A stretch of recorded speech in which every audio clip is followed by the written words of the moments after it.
Hello बच्चों, let's see the question. कह रहा है कि match the column column one में बेटा कुछ स्टेटमेंट्स लिखी है, कॉलम टू को मैच करनी है उसके साथ, वैल्यूज के साथ।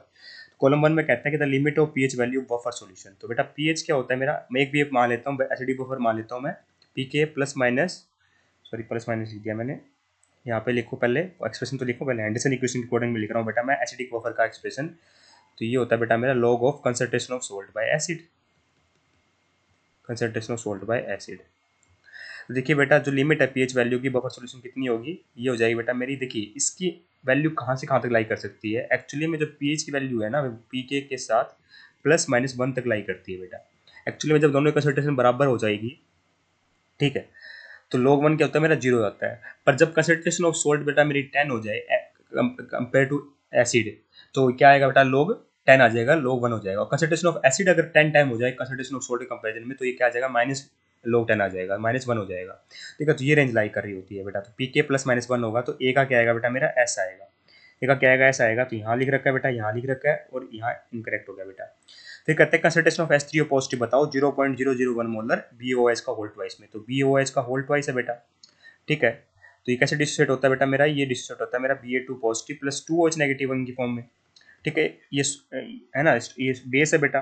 ठीक है, यहाँ से हम डायरेक्ट लिख सकते हैं, ये स्ट्रॉन्ग बेस होता है बेटा, है ना। तो डायरेक्ट लिख सकता हूँ मैं कंसंट्रेशन किसकी किसकी कंसंट्रेशन डायरेक्ट लिख सकता हूँ, OH नेगेटिव कंसंट्रेशन डायरेक्ट लिख सकता हूँ, क्योंकि ये कितनी, इसी कंसंट्रेशन कितनी, 10⁻3। तो ये 0 0, ठीक है। तो ये कितनी हो जाएगी बेटा, पूरा डिस्ट्रीब्यूट होगा तो 10⁻3 बनेगा, ये 2 × 10⁻3 बनेगा। तो ये कंसंट्रेशन ऑफ OH नेगेटिव तो आ गया बेटा मेरे पास। कंसंट्रेशन ऑफ OH नेगेटिव आया 2 × 10⁻³ मोलर। पर हमसे पूछा क्या है बेटा, कंसंट्रेशन ऑफ H3 पॉजिटिव पूछा है।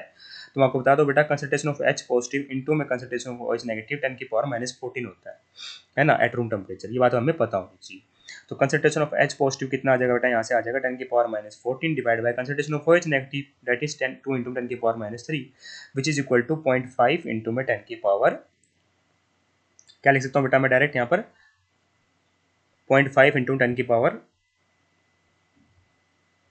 11, 10⁻11। तो ये आ जाएगा बेटा मेरा 5 इंटू 10 की पावर -12 मोलर। ठीक है, तो ये आएगा बेटा, बी का आएगा पी। तो बी का पी आएगा बेटा। ठीक है, बी का पी यहाँ लिख रखा है और यहाँ लिख रखा है। ठीक है, दोनों ही सही है अभी तक। तो फिर कहता है कि the buffer capacity of a solution is maximum when concentration of salt to the acid is, buffer capacity कब मैक्सिमम होगी जब बेटा मेरी कंसंट्रेशन ऑफ सोल्ट एसिड बराबर हो जाती है, उस टाइम पर बेटा मेरा पीएच और पीके क्या होते हैं बेटा, इक्वल हो जाते हैं। तो किसी का क्या आएगा बेटा मेरा, क्यू आएगा। आयनिक प्रोडक्ट ऑफ वाटर क्या होता है बेटा मेरा, KW होता है, और इसकी वैल्यू होती है 10⁻40, है ना, एट रूम टेम्परेचर। तो डी का आएगा बेटा आर। तो डी का आर आना चाहिए, सी का क्यू आना चाहिए। तो ऑप्शन नंबर 4 परफेक्टली करेक्ट होगा ना बेटा। Hence option number 4 is correct here.